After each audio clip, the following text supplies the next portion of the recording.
Chers amis téléspectateurs de Eden Télévision, auditeurs de Diaspora FM, je vous salue. J'espère que vous passez un très bon dimanche. Je ne cherche pas à savoir ce que vous faites exactement, mais je vous propose, comme tous les dimanches, de passer avec nous 52 minutes sur cette émission, l'entretien du dimanche.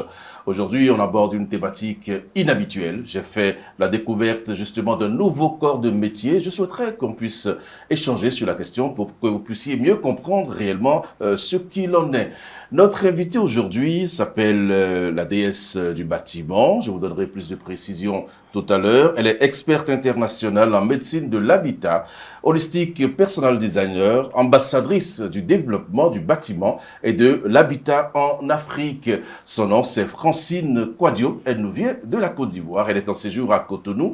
Nous avons donc profité pour lui proposer de venir nous parler justement de son parcours et de son activité. Madame Quadio, Francine, bonjour. Bonjour. Bienvenue sur le plateau de l'entretien du dimanche. Merci. Alors, comment se passe votre séjour à Cotonou? Excellent. C'est la première fois que vous venez au Bénin? Non, c'est pas ma première fois. Donc, vous connaissiez déjà le Bénin? Plus ou moins. D'accord. Quelque chose a changé depuis la dernière fois? Oui. Qu'est-ce qui a changé? La voie de l'Amazon. Ah, ok, d'accord. La route des pêches. Oui. Le boulevard de la Marina. Là où j'ai vu la statuette de l'Amazon, que je trouve très impressionnante. D'accord. Alors, ça fait partie du cadre de vie également, tout Oui. ça, n'est-ce pas? Oui. Ça fait partie de vos métiers ou pas? Oui. Là, cette voie a changé de caractère. Donc, du coup, c'est ce que je disais à mes proches. Le fait d'avoir mis la statuette, travailler sur les voies, et lui a donné un caractère. Donc, du coup, toutes ces personnes qui seront sur cette voie-là auront aussi une attitude à avoir. D'accord. Laquelle? Quelle attitude? La discipline. Ok. Donc, il y a l'aménagement crée une discipline à certaines personnes. D'accord. C'est tout ça le cadre de vie. Voilà, j'ai voulu prendre par là parce que je sais que c'est l'une de vos spécialités, vous faites tout ça. Oui. Et donc, on en parlera clairement. Alors, vous êtes déesse du bâtiment. Qu'est-ce que ça veut dire? Déjà, nous tous sommes des dieux. Ok. Voilà. Être Vous voulez dire déesse, que toute l'équipe de réalisation de production, c'est des dieux qu'on a ici? Tout le monde, même Dieu a dit, vous êtes des dieux. Ok. Et vous allez faire mieux que moi. D'accord. Donc, déesse, c'est pas inventé, c'est la maîtrise de son domaine. D'accord. C'est ça qui fait de vous la déesse du bâtiment. Je suis aussi passionnée et tout ce que je fais a trait au bâtiment. D'accord. Alors, ce qui m'a beaucoup intéressé lorsque j'ai lu votre parcours, et je suppose que tous les téléspectateurs également seront intéressés, c'est que vous parlez de médecine de l'habitat. C'est quand même curieux. Qu'est-ce que c'est? Alors, qui dit médecine, qui dit un corps? Absolument. Qui dit une recherche, qui dit une guérison. Ok. Donc, pour moi, la maison ou le bâtiment est comme un corps humain qui a besoin des attentions particulières et des soins adéquats. Le soin, ce n'est pas parce que seulement qu'il y a maladie ou il y a problème, mais on peut prévenir et on peut éviter. D'accord. Et la médecine liée au bâtiment, c'est toute une science. Donc on ne peut pas tout expliquer juste dans une émission. On va quand même dire l'essentiel pour que nos téléspectateurs comprennent. Voilà. Donc, pour dire tout court, c'est l'art de créer un environnement propice à son bien-être. D'accord. Donc, harmoniser et créer une symbiose entre l'habitant et son habitat. Ok, d'accord. Et on enseigne ça où, ça? C'est moi qui j'enseigne. Ah, c'est vous qui enseignez? Donc, vous n'avez pas appris ça? Il y a un parcours académique que vous avez c'est plusieurs domaines. D'accord, allez-y, dites-nous. C'est plusieurs domaines. D'abord, il faut connaître le bâtiment. Okay. Ensuite, il faut connaître la personne, l'individu. D'accord. Une fois que vous maîtrisez les deux, vous créez la symbiose. Il y a quelque chose entre le bâtiment et l'individu? Est-ce qu'il y a un accord? Est-ce qu'il y a une symbiose entre les deux entités? Oui, il y a une symbiose. Et il faut qu'il y ait une symbiose. Parce que le bâtiment, déjà, personne ne dort dans la rue. Ok. Une personne qui dort dans la rue, ce n'est pas normal. Donc, on a besoin d'un cadre pour pouvoir être homme.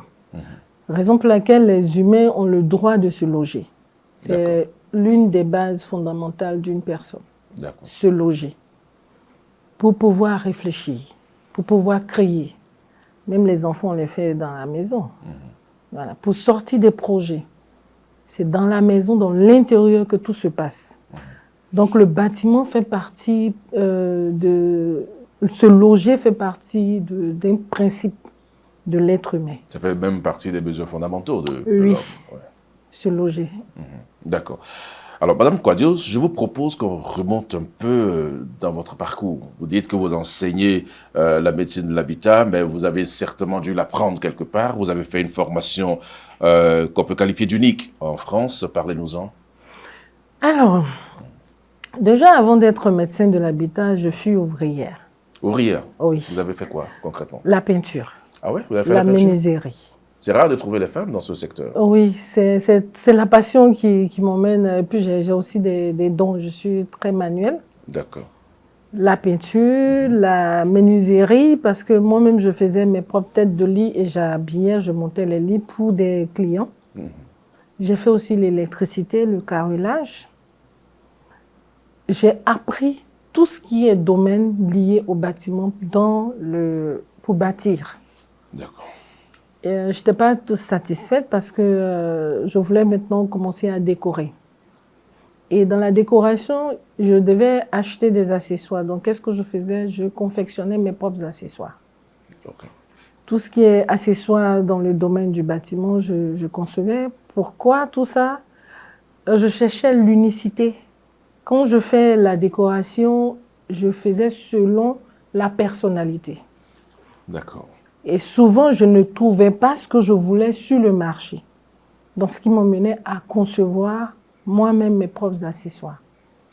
Et par la suite, j'ai voulu créer et construire les maisons, donc je me suis mise à la formation. Ok, d'accord. Donc, au départ, vous étiez une autodidacte, on peut le dire comme ça. C'est ça. D'accord.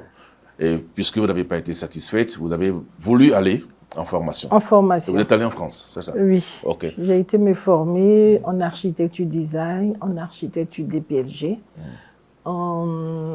avec des spécialités, cuisiniste et salle de bain. J'ai appris aussi tout ce qui est logiciel parce que je voulais transmettre ce que j'avais dans les logiciels. Je n'étais toujours pas satisfaite parce que une fois qu'on construit la maison, il faut pouvoir maintenant apporter une attention à ceux que vous allez loger. D'accord, ok. Alors, on en parlera, mais pour faire tout ça, Madame Kouadio, il faut avoir les moyens. On ne se lève pas pour débarquer en France, pour faire une formation et tout le reste. Alors, bon, vous voulez que je dise? Ben, dites-le. D'accord. Les téléspectateurs ont envie de savoir. D'accord. Oui. C'était pas facile pour moi de me former en France. Okay. Parce que je venais d'arriver, je n'avais pas encore les papiers. Et pour pouvoir se former, il faut avoir au moins une attestation, un récépissé. Okay. Alors, je me suis mise à la formation après 1 an. Et si on veut dire, j'ai forcé la main au gouvernement.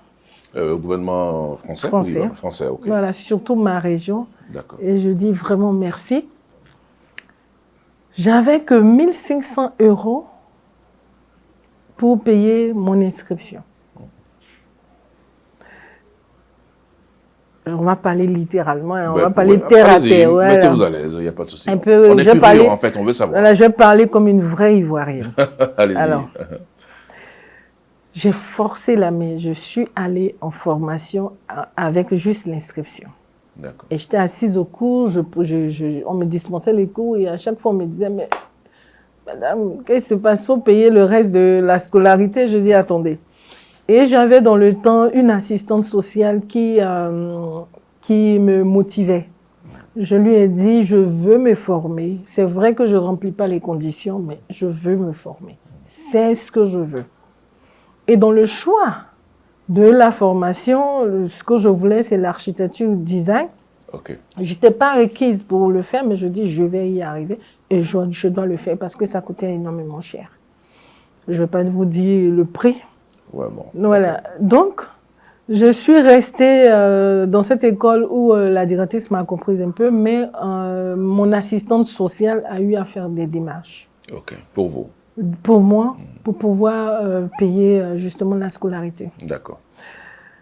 Je n'avais pas assez de moyens Et je ne veux pas étaler tout ça parce que c'est beaucoup personnel. Je vous pose cette question parce que votre histoire peut inspirer d'autres personnes. Oui. Par exemple, il y a plusieurs personnes qui, dans votre cas, auraient raccroché. Mais vous avez été persévérante parce que vous vouliez. Donc ça, c'est une expérience de leadership qu'il faut partager avec les gens. C'est pour ça que je vous laisse y aller. Ok, d'accord. Donc, dans cette résilience, j'ai continué malgré qu'on me mettait de temps en temps à la porte, mais on me reprenait tout de suite parce que j'avais déjà une maîtrise dans les logiciels. Donc, c'était plus facile pour moi d'aider mes amis. Et je me battais pour mes enfants. Voilà, pour mes enfants. Je les avais laissés en Afrique. Et suite à cette résilience, mon assistante sociale a décidé d'interpeller ma région. D'accord. Pour pouvoir m'aider à régler vraiment toute ma scolarité. Ok, d'accord. Et en retour, je leur ai promis de ramener le diplôme. Ce que vous avez fait. C'est ce que j'ai fait. D'accord.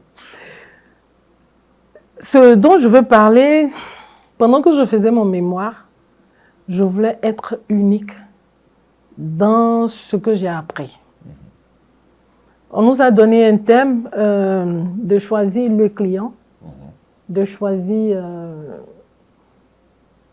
une œuvre d'art de l'artiste qu'on nous a imposé, qui est Picasso. D'accord. De créer un décor, de créer une maison, de construire une maison à partir de cette inspiration Picasso. Ok. Alors, tout le monde a choisi des tableaux, des vases. Moi, j'ai choisi une phrase. À partir d'une phrase, je devais créer toute mon ambiance. Une phrase. Oui. Une citation qui est « Tout ce qui peut être imaginé est réel ». Attendez, une minute. Tout ce qui peut être imaginé est réel. D'accord. On voit un peu le mouvement, hein? Ça dit que tout est possible en réalité. Merci. Donc, je ne me donnais pas de limite à partir de cette phrase. Je pouvais inarrêtable. Tout faire. Je me suis compliqué encore la tâche. Au lieu de prendre des clients classiques, je suis allée prendre des handicapés. Donc, du coup, il fallait créer toute une ambiance et créer la mobilité réduite pour pouvoir aider toutes ces personnes handicapées qui n'ont pas eu la grâce ou la chance d'avoir tous leurs membres, les organes au complet. Donc, je voulais résoudre ce problème-là. Donc, ce qui m'a compliqué, mais c'est ce qui m'a donné un diplôme. D'accord, c'est très clair. En fait, vous n'aimez pas la facilité. J'aime la facilité, mais j'aime être unique.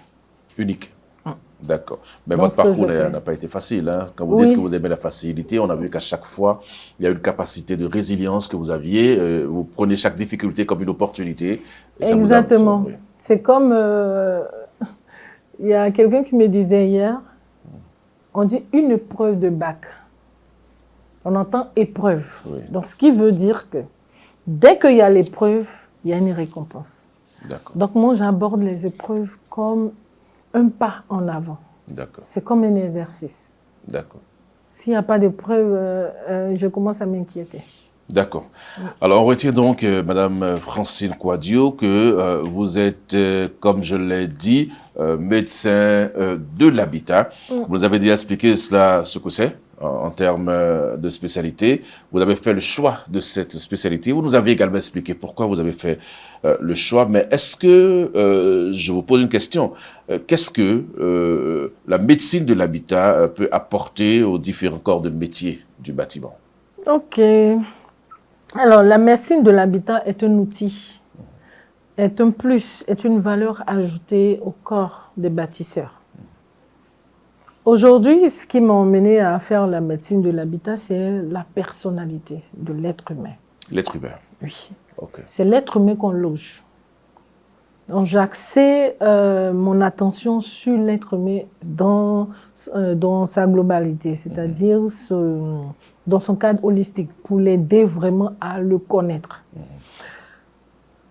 Dans l'exercice de mon métier, généralement, les clients ne savent pas ce qu'ils veulent. Les clients ne savent pas ce qu'ils veulent? Quand on leur demande, quand ils envoient un projet et ils vous demandent de leur faire une proposition. Alors, sur la base de quoi on propose? Soit, c'est par rapport, moi je peux sortir un concept et je t'impose mon concept. Okay. C'est ce que je sais. Le client qui me demande de proposer, je le fais selon mon concept. Okay. Mais qui n'est pas forcément bien pour lui. Ce n'est pas bien pour lui en quoi? Forcément. Est-ce que ça veut dire que... Il peut apprécier de manière esthétique, mais qui n'a pas un impact sur sa vie. Vous voulez dire que, j'essaie de résumer, hein, vous voulez dire qu'on peut avoir de beaux bâtiments, de belles maisons, mais au fond, n'y être pas heureux. Oui, c'est cela. Tout le monde peut se loger, mais tout le monde ne peut pas bien vivre. Raison pour laquelle on construit des maisons et puis on se retrouve chez le voisin ou chez le frère. On se sent mieux chez l'autre que chez soi-même. Oui, donc vous réglez ce type de on a toutes les commodités pour rester chez soi. Ok. Mais on préfère rester chez l'autre. Comment vous expliquez ça? Mais parce que il n'y a pas de symbiose. Ok. Voilà, il n'y a pas de symbiose avec ton environnement. Mais comment on fait pour savoir qu'il y a symbiose? D'accord. Déjà, c'est pour cela la médecine de l'habitat intervient. D'accord. Quand je dis créer la symbiose ou l'harmonie entre l'habitant et son habitat, l'habitat, la maison a un caractère. La personne a un caractère. Comment faire de telle sorte que les deux caractères matchent? Ok. Parce que c'est des êtres humains qui vivent dedans. Ok. C'est une famille qui vit. Et souvent, on voit des problèmes à l'intérieur de la famille. Pourtant, on dit, on lave le linge sale en famille. Ouais. Donc, il y a des problèmes qu'on peut résoudre au travers de l'aménagement. La raison pour laquelle je vous ai donné l'exemple de la voie, je ne sais pas comment on l'appelle, mais l'Amazon, voilà. Exactement. L'aménagement qui a été fait autour impose de la discipline à tous ceux qui vont passer cette route. Okay. Ils ne vont pas jeter les ordures comme cela. Ils vont apprécier, ils vont faire des photos, juste pour dire que l'environnement a un impact sur la vie d'un être humain. Sur le comportement même. Sur le comportement. Oui. C'est comme ça. Même quand vous vous habillez, quand vous portez le jean, il y a une manière de marcher. Ah ouais? Oui. Dites-nous comment. Non, on se sent décontracté, on est à l'aise, voilà, on peut dire, on peut parler comme on veut, on s'assoit comme on veut, on peut... Parce qu'on est en jean. On est en jean, en basket. Ok. Mais quand vous êtes en costume, vous respectez le costume, il y a une manière de marcher et de parler. Vous enseignez ça aussi? Oui, tout ça c'est dans la médecine de l'habitat. D'accord. Le comportement, cette manière de vivre. Aujourd'hui, tout le monde doit bien vivre. Il y a trop de choses qui se passent dans le monde, hein, qui stressent. Ne serait-ce que regarder la télévision, on prend le stress qu'on regarde. Quand on regarde la guerre, on a peur. Quand on va au travail, avec toute la charge du travail, on est stressé. Mais quand on rentre à la maison, on doit se sentir apaisé. À la maison, oui, effectivement. Oui. Même au travail, parce que la médecine de l'habitat intervient aussi dans les bureaux. D'accord. L'être humain doit bien se sentir, on n'a qu'une seule vie. Et aujourd'hui, on se bat. Pourquoi? On recherche tous la paix. La tranquillité, la quiétude. C'est tout ce qu'on recherche. On cherche l'argent, c'est pour être bien. On travaille, c'est pour avoir l'argent, pour être bien. On se soigne pour être bien. Donc, c'est ce que tout le monde recherche aujourd'hui. D'accord. Mais on nous a aussi dit que vous êtes capable de conseiller des gens, même pour des opportunités ou des responsabilités. C'est-à-dire que quand quelqu'un, par exemple, a été recruté dans son parcours pour occuper des fonctions, vous êtes capable de dire à la personne, monsieur, cette fonction, va vous y aller ou pas? Oui. Ça s'enseigne également dans la médecine de l'habitat? Oui, oui. Ah oui, comment c'est possible? Oui. Comment pour savoir? Parce qu'après, on a le sentiment que vous avez des qualités qui sont au-delà des qualités normales d'être humain. En fait, je vous explique. Allez-y. Déjà, pour pouvoir faire une maison, il y a l'ingénierie de la maison. Les architectes réfléchissent, ils pensent, ils connaissent les besoins, les aspects, la fonctionnalité de chaque pièce.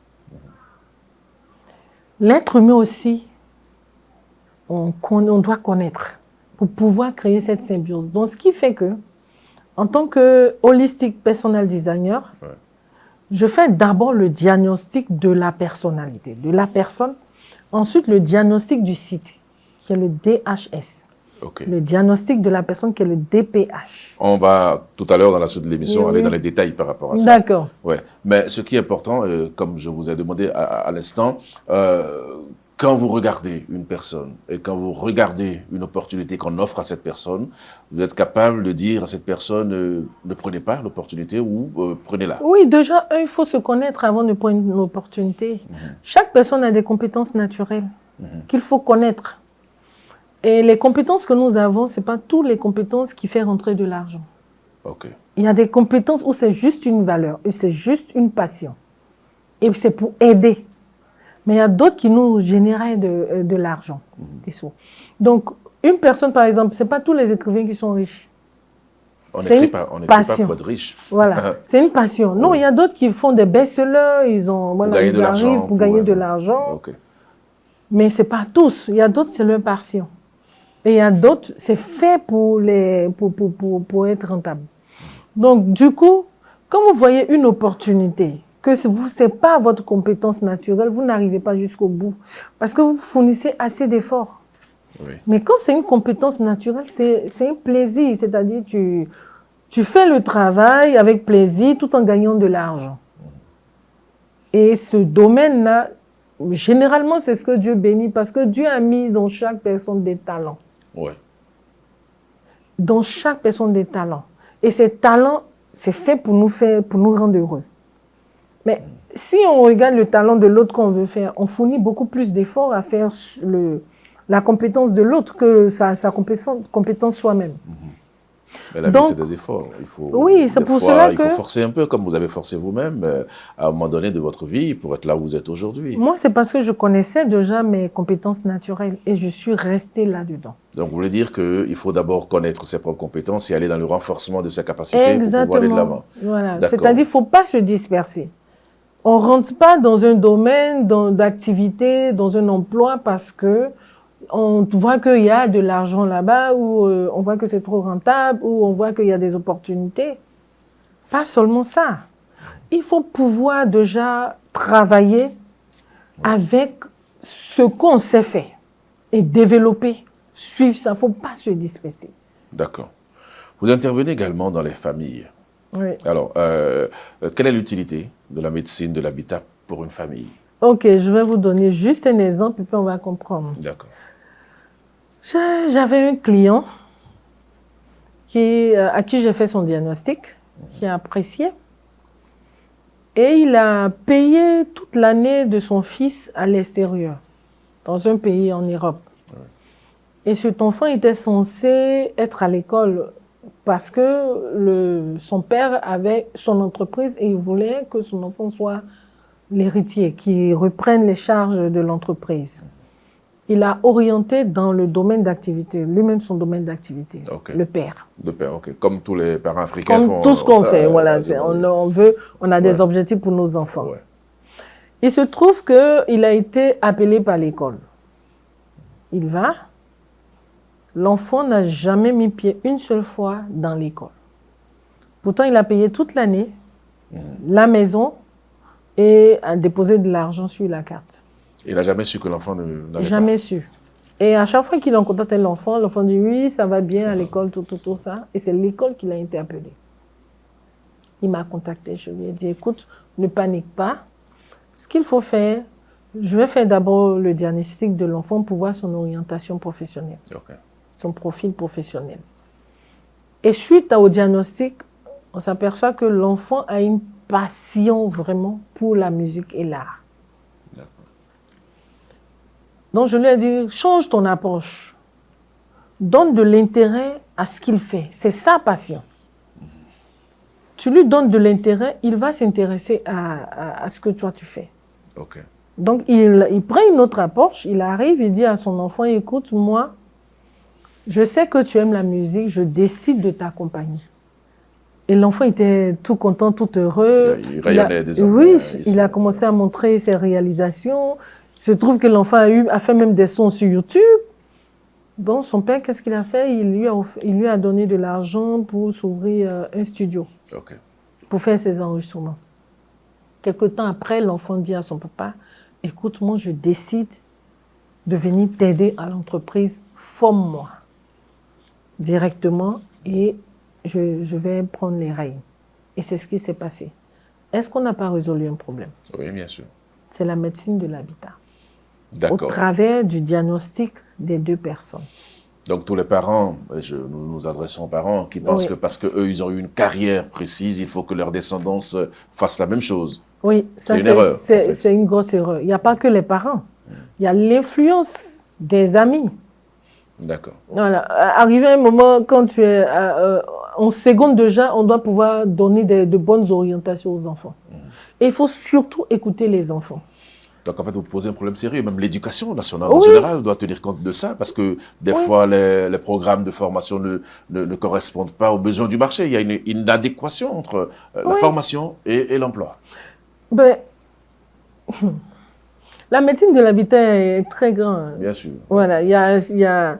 Quand j'ai appris, quand j'ai commencé à faire les DPH, j'ai tout simplement compris que on doit aider tout le monde, même le bébé. Même le bébé. Oui. Parce que quand tout va à la maison, tout le monde se connaît. Je pense qu'il y aura l'harmonie dans la maison.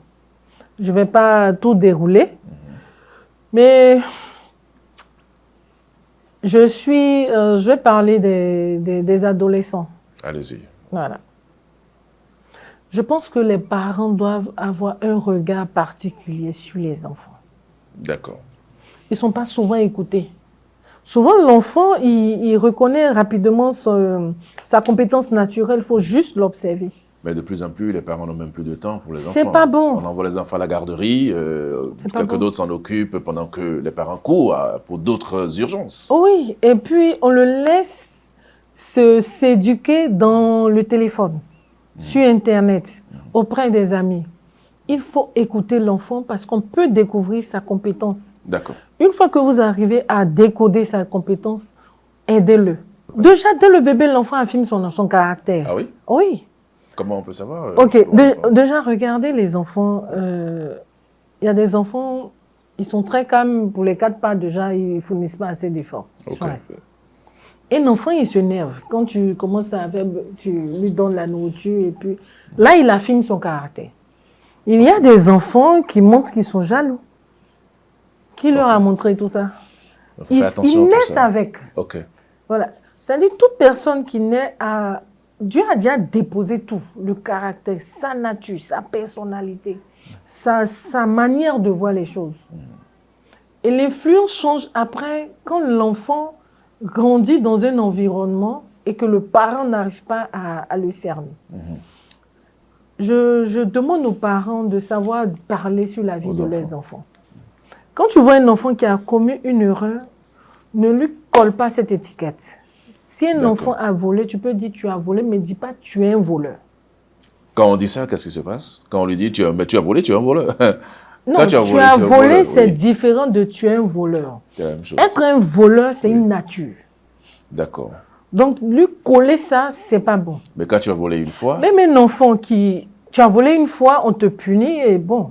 Mais si tu lui continues- dis que tu n'es pas voleur, tu es courageux. Et c'est cette parole-là qui défile dans la tête. Une minute. Oui. Comment on va dire à un enfant qui a volé qu'il est courageux? Non, en fait, comment tu veux voir ton enfant?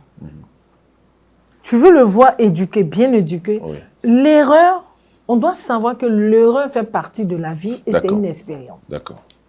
Mais quand on colle l'étiquette d'une erreur à une personne, tu es en train de changer sa nature, surtout les enfants. Ok. Parce qu'ils prennent les parents comme modèle. Ils prennent les parents comme leur Dieu. Ils voient les parents comme la figure paternelle. C'est tout ce qu'ils voient. Donc, le parent devient un modèle pour l'enfant.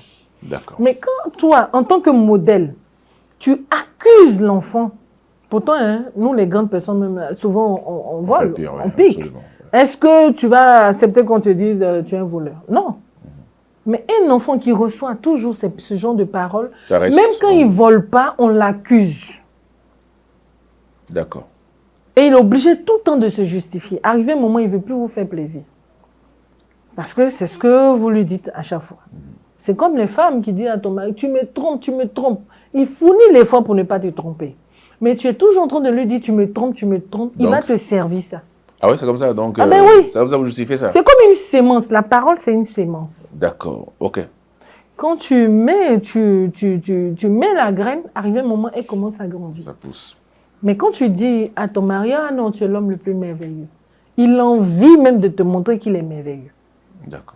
Mais quand tu lui dis, tu le trompes, il se défend, arrivé un moment, il lâche prise et puis il te donne ce que tu veux. C'est comme on dit souvent, à force de taper un enfant, de mettre la chicotte tout le temps, ça ne lui dit plus rien après. Merci. Simplement. Ça n'a plus d'impact. Donc, aux parents, de faire attention aux enfants et d'observer l'enfant dans ce qu'il fait facilement. Mais aux parents qui n'ont pas le temps, je l'ai dit tout à l'heure, je reviens sur ça, qui n'ont pas le temps d'observer leurs enfants. C'est dommage. Et qui après les mettent dans des crèches ou dans des garderies, ça fait partie de la nouvelle vie aujourd'hui. Non, ils peuvent mettre l'enfant dans la crèche parce qu'ils sont occupés, il faut chercher l'argent. Ok. Mais quand vous rentrez, prenez le temps d'observer parce que souvent c'est pas la crèche là, c'est pas l'enfant même ne peut pas te dire ce qu'il reçoit, ce qu'il vit là-bas. Oui. Il faut l'observer. Parce que c'est votre mi-moi, c'est votre petit. D'accord. Alors il y a quelques minutes, vous parliez du DPH et du DRHS. Je vous ai coupé parce que j'ai voulu qu'on vraiment approfondisse les deux concepts. Alors c'est quoi le DPH? Ok, le DPH, c'est le diagnostic holistique personnel. D'accord. Okay. Comme une personne a une carte d'identité, c'est comme cela, la personne a une carte identitaire. C'est-à-dire sa nature. Je dis souvent, le meilleur voyage, le plus long voyage qu'on puisse faire, c'est le tour de soi-même. En fait, on ne peut pas se mentir à soi-même, en réalité. Mais il faut se connaître. D'accord. Il y a des gens, ils se mettent en couple, et voilà le langage qu'ils disent, on apprend à se connaître. Bon, de vous à moi, je ne me connais pas, tu apprends comment à me connaître. Ou j'apprends comment à te connaître. Quand on dit se connaître, c'est la leçon en fait. Il faut connaître quelqu'un. Bon, on a quoi comme test pour pouvoir se connaître? On se base sur rien en fait. On se base sur des expériences. C'est à partir d'une expérience qu'on juge une personne. Est-ce que ce n'est pas l'apprentissage de la connaissance qui est l'expérience? Mais on ne peut jamais finir. Parce que les expériences, jusqu'à notre mort, on en aura. Alors, qu'est-ce que vous conseillez alors? Déjà, c'est de venir faire son DPH. Ok. Une fois que vous avez votre DPH, vous avez tout sur vous. Vous vous connaissez. C'est-à-dire le caractère, la nature. Le caractère, intervient quand il y a une situation. C'est là que tu affirmes ton caractère. La nature, c'est ce qui est en toi, intrinsèque. C'est pour ça qu'on dit, à beau fuir le naturel, il revient au galop. La personnalité, c'est ce que vous dégagez la première fois que quelqu'un vous voit. Ok. Et il y a ta manière de penser, ton état psychologique. Donc, il faut connaître tout ça. Ensuite, ton profil professionnel. Comment tu es, qui tu es au niveau professionnel. Quand tu connais ton profil professionnel, c'est plus facile de te mettre avec des collaborateurs. Ok, d'accord. Ça, c'est la vie en société. Oui. Ok. Il faut connaître ton profil amical. Comment tu es avec tes amis. Ton profil parental. Quel genre de parent tu es. Ton profil marital. Quel genre de mari tu es. Et ton profil sexuel. Il faut connaître. Parce qu'il y a des gens, je fais un point sur le profil sexuel, il y a des personnes qui ne se connaissent pas, ils cherchent à se découvrir. Et quand la femme qu'ils ont n'arrive pas à les satisfaire, ils vont voir dehors. Et une fois qu'ils découvrent quelque chose, voilà, oui, qui n'ont pas l'habitude, ils s'accrochent. Oui, mais est-ce que vous n'êtes pas en train de justifier l'infidélité? Quand vous dites ça comme ça, c'est trop facile. Tout le monde peut prendre ça comme, bon, j'ai pas ce que j'ai à la maison, je vais chercher dehors. Non, mais justement, il ne faut pas aller chercher dehors. Oui, mais... c'est parce qu'on ne se connaît pas, qu'on tâtonne. Les hommes sont des éternels insatisfaits. Non, c'est ce qu'on dit. Ah, donc c'est faux? Bon, déjà, l'homme, il est extraverti. Okay. Regardez comment Dieu a créé l'anatomie de l'homme et de la femme. Oui. L'homme, il est extraverti et lui, c'est tout ce qui est jour. Raison pour laquelle sa verge sort. Okay. Et il peut faire uriner un peu partout. C'est-à-dire, il n'a pas trop besoin d'intimité pour se soulager. Mais une femme, elle est introvertie. Même dans son anatomie, on voit. Et je conseille aux femmes de aujourd'hui, je trouve dommage que la femme ne porte plus trop d'attention à sa personne. Ça, je trouve dommage. Les femmes, reprenez-vous. À cause des réseaux sociaux. Nous et de sommes tout le une reste. valeur. Et la dernière fois, je disais à la conférence, aujourd'hui, la parcelle coûte plus cher qu'une femme. Ça dépend, Ça, c'est pas normal. dépend de Pas là où toutes se les situe la femmes. parcelle. Ça dépend aussi de là où se situe la parcelle. Pas toutes les Parce qu'en femmes. fait, un objet ne peut pas valoir un être humain, en réalité. Mais justement, Oui. c'est parce que la terre, là, se donne la valeur et tu ne peux pas l'abuser. Et c'est comme ça la femme doit avoir la mentale. Elle est une terre. Elle est fertile. Raison pour laquelle elle donne la vie. C'est une sémence. Donc, elle ne doit pas accepter. Elle ne doit vraiment plus accepter, parce qu'il y a d'autres qui ont accepté, mais elle ne doit plus accepter de se laisser abuser, ni exploiter. Pour rien du tout. Donc, aujourd'hui, il faut qu'on change de mentalité. Tout ça, La c'est le femme- DPH. Tout ça, c'est le DPH. Quand tu te connais, personne ne peut te dire ce que tu n'es pas. D'accord. Mais après, est-ce qu'au niveau du DPH, il y a des tests de compatibilité? Parce que une chose est de connaître son DPH, comme vous dites, mais il faut connaître aussi pour celui qui est en face. Si vous, par exemple, vous voulez vous mettre en couple, mais bon, s'il ne te dit pas la vérité sur son DPH, ça peut t'amener à ne pas avoir des éléments d'appréciation? Mais il y a toujours la vérité. Toujours? Ça, c'est clair, oui. 99%, c'est vrai. Il y a toujours la vérité. Et s'il ne dit pas, en fait, c'est pour le bien de qui? Quelqu'un qui veut se connaître, il faut qu'il soit sincère. S'il n'est pas sincère, il va payer vraiment un cadeau, quoi. D'accord. Il faut être sincère pour pouvoir avoir, et il faut avoir envie de se connaître.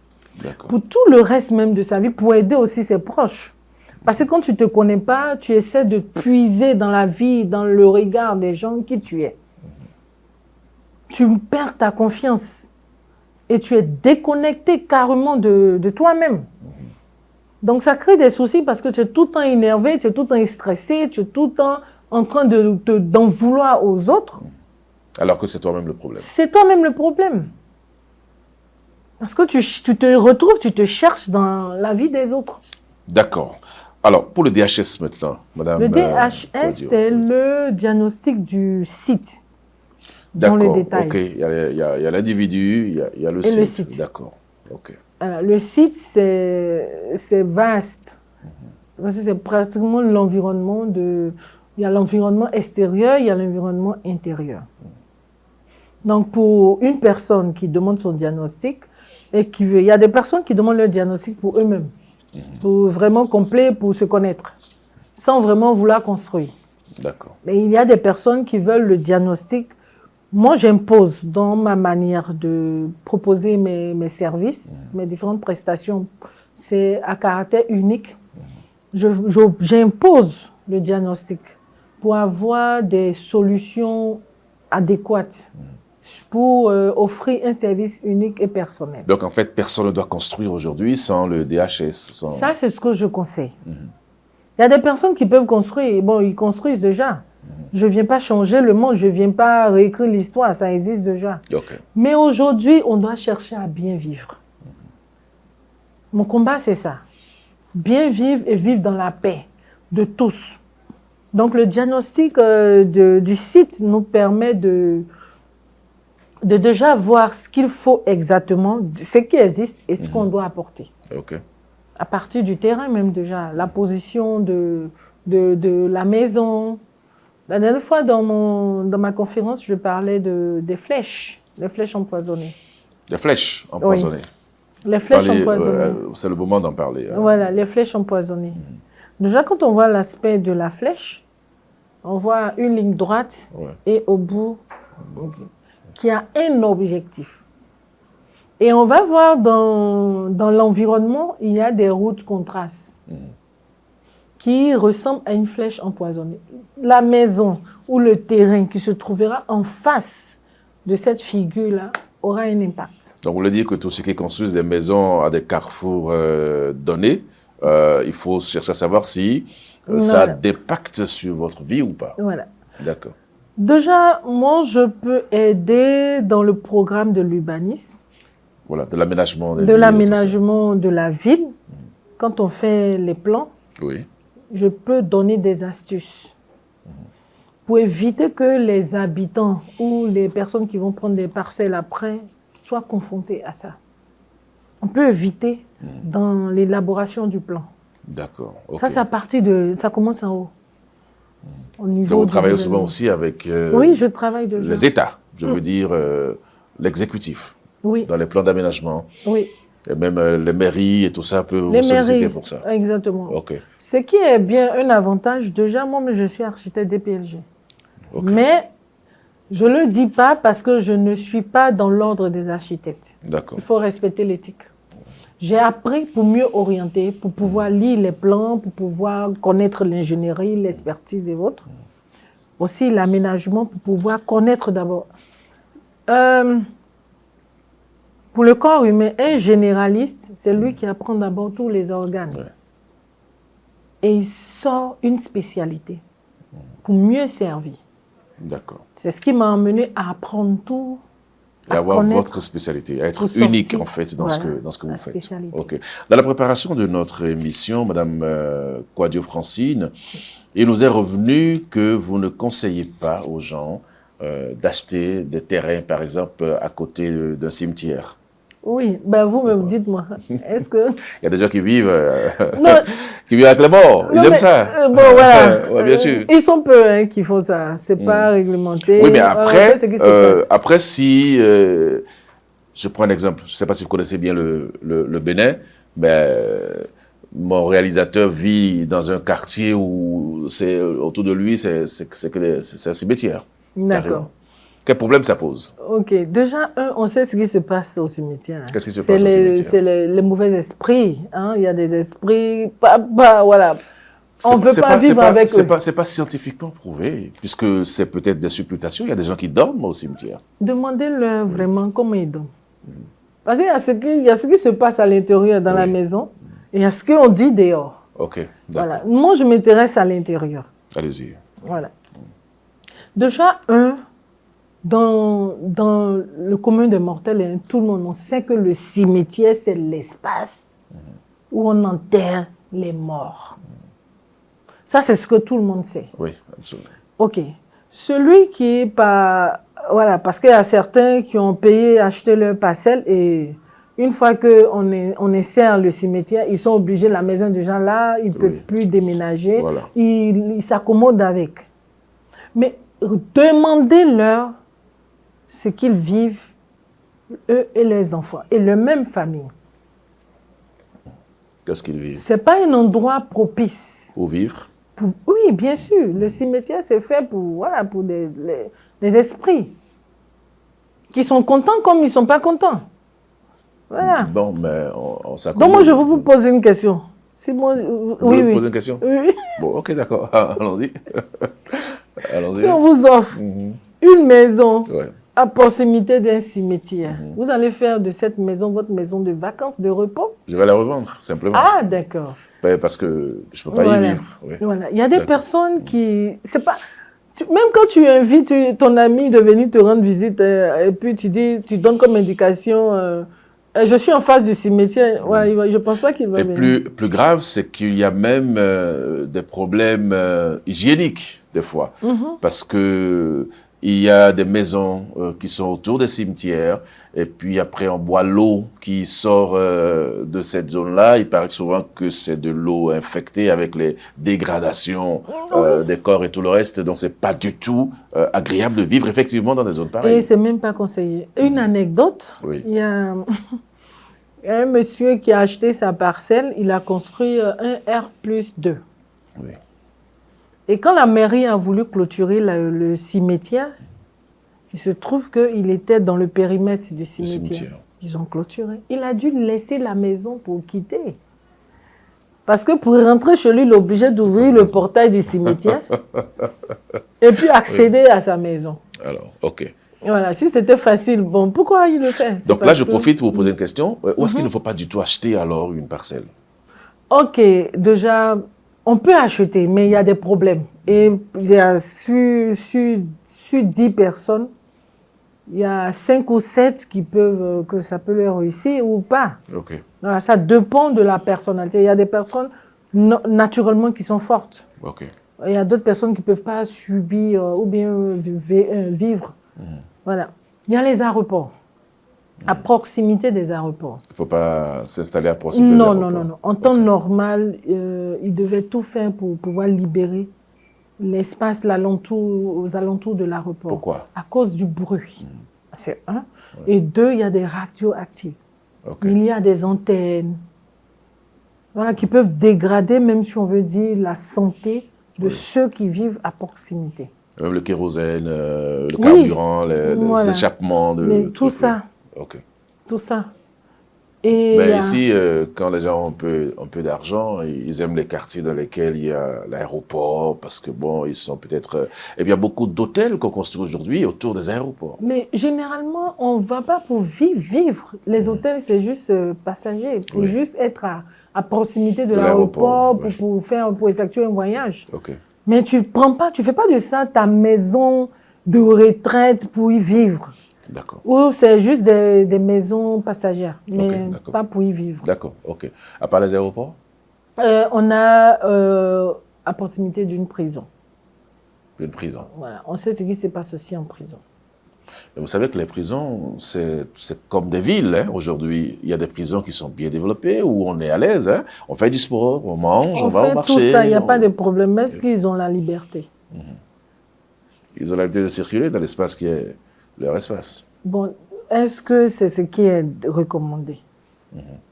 Vivre dans un quartier pour te corriger, on te demande quand même, on te donne un espace pour ne pas que mentalement, tu sois atteint, mais tu es ôté de ta liberté. Tu ne peux pas voir tes parents comme tu veux, tu ne peux pas voir tes enfants. Oui, absolument. Tu ne peux pas voir ta famille, tu ne peux pas travailler.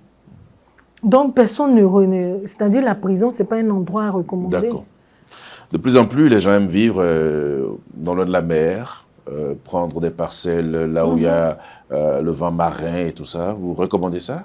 Oui, au bord de la mer. Généralement, tous ces endroits, ce n'est pas des maisons vraiment... Je vois que c'est des maisons de vacances. De vacances, ok. Voilà, parce que déjà, la mer, il y a la brise. Oui.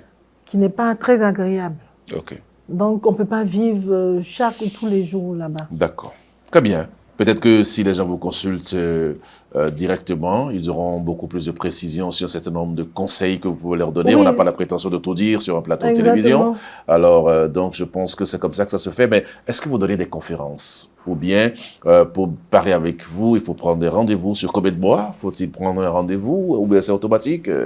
Bon, déjà, je vais avouer que je ne faisais pas de conférences parce que j'étais très à l'aise avec le B2B.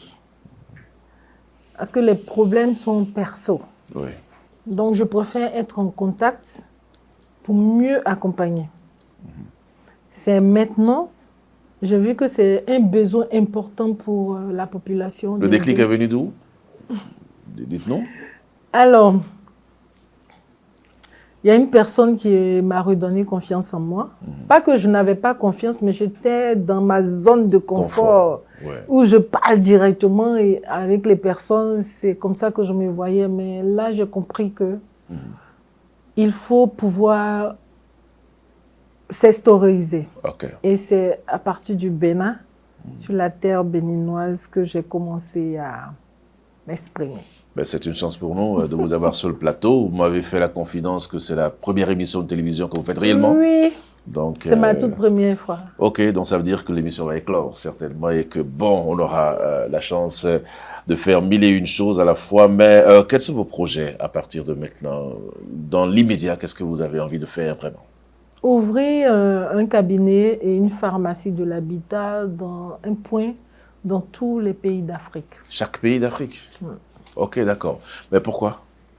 Alors, chaque pays a ses réalités. Et la médecine de l'habitat, c'est vrai qu'il y a les êtres humains, mais il y a les problèmes de chaque pays. Donc, ce qui se passe au Bénin, la réalité du Bénin n'est pas forcément la réalité de la Côte d'Ivoire. D'accord. Même les infrastructures, la manière de construire, l'économie, c'est pas pareil. C'est vrai. Donc, on donne la chance ou bien l'opportunité au pays, à la population de prendre la médecine de l'habitat comme une valeur ajoutée et avoir un partenariat avec tous les acteurs de la construction du bâtiment et de l'immobilier. D'accord. Ça, c'est votre projet le plus urgent, même si certainement vous avez d'autres projets. Mais vous êtes venu sur ce plateau avec beaucoup de trophées. Ça fait 5 trophées exactement. Je sais que certainement dans votre carrière, vous en avez eu beaucoup plus.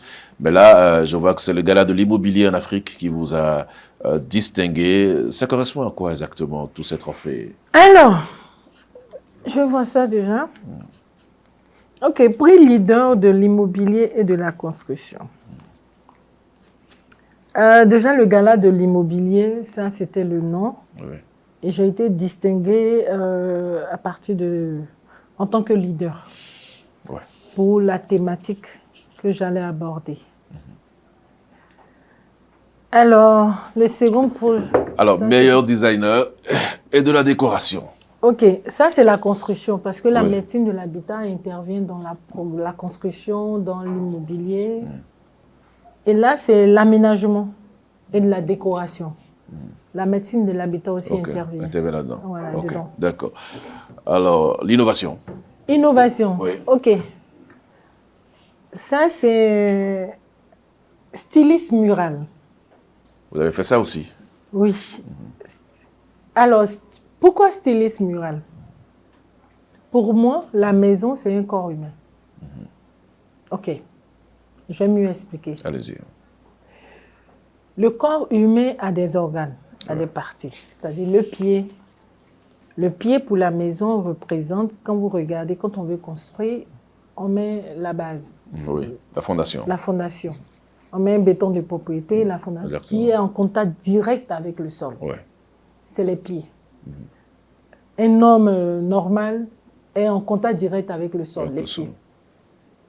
Ensuite,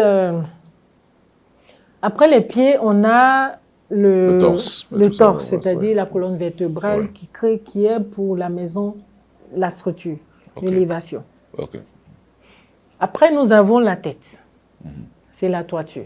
Et le torse, la colonne vertébrale qui est le mur de la maison, la tête qui est la toiture, les yeux, les fenêtres, la bouche, la porte, la vessie, le WC, le nombril qui est le salon.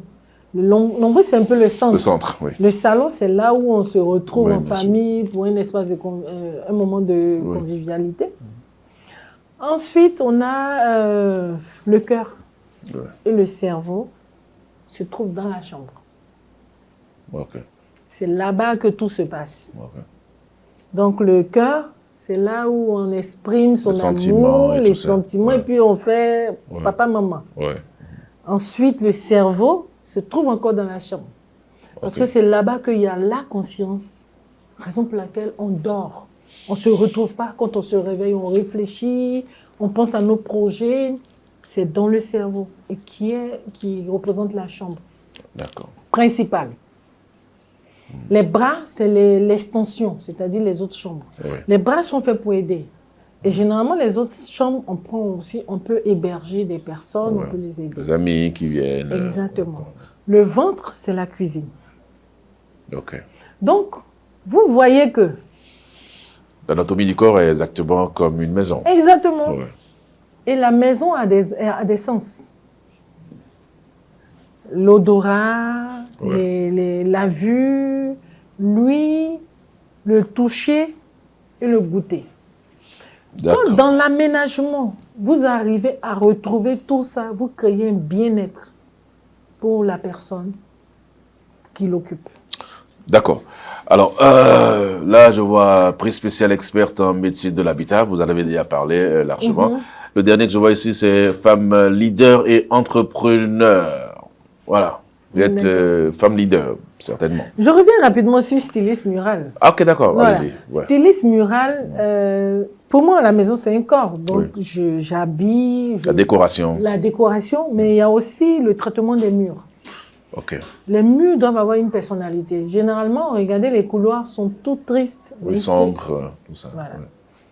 C'est ce qui m'a mené déjà à faire la peinture, à tirer l'enduit, à créer des accessoires pour orner le mur. Donc, en tant que styliste mural, j'apporte vraiment... J'ai une manière de faire la décoration. Quand je pose mes tableaux, je fais selon la progression de la nature. Ok. Voilà. Mes tableaux sont de manière dégradée. Petits, moyens et grands. D'accord, ok.